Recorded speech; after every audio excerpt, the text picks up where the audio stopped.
नाही हे बघा, येऊ घातलेल्या कालावधीमध्ये महाराष्ट्रामध्ये ओबीसी जनता पार्टी नावाचं महाराष्ट्राच्या नव्हे भारत देशाच्या अर्ध्या लोकसंख्येचा वॉइस जर बॅलेटद्वारे मतपेटीद्वारे जर इथल्या लोकशाहीमध्ये जर सामोरं जाणार असेल, पर्याय देणार असेल, त्या पद्धतीनं ओबीसी बांधव अपिलिंग मूडमध्ये येणार असतील तर निश्चित ओबीसी जनता पार्टीची घोषणा जाहीर होईल आणि महाराष्ट्रामध्ये एक पर्याय तुमच्या समोर आम्ही निश्चित देऊ।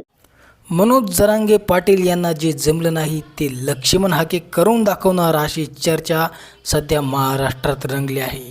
नेमकं लक्ष्मण हाके काय करणार, एकदा कमेंट्स वाचू आणि पुढचं विश्लेषण आपण या व्हिडिओमध्ये पाहू। सरकारकडून बंगला, गाडी, प्लॉट मिळाला नाही वाटतं, पॅकेज मिळाले नाही, त्यामुळे हा आदळआपट करत आहे।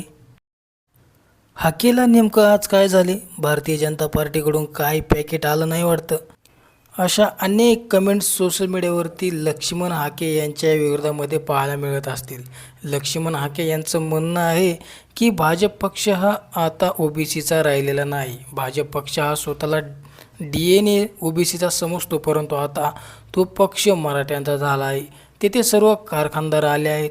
मग आता आपण एक उपाय केला पाहिजे, ओबीसीच्या नावाने बोंब मारायची आणि आपल्याला कुठेही पाकीट मिळत नाही आणि आपल्याला आता पैसे येण्याचे सर्व मार्ग हे बंद झालेले आहेत, म्हणून आता मी नवीन पक्ष काढतो, अशा अनेक कमेंट्स तुम्हाला पाहायला मिळाले असतील। परंतु आता लक्ष्मण हाके हे खरोखरच ओबीसी जनता एक नवीन पक्षाची स्थापना करणार आहेत आणि ते सरकारला आव्हान आणि मनोज जरांगे पाटील यांना आव्हान करणार आहेत।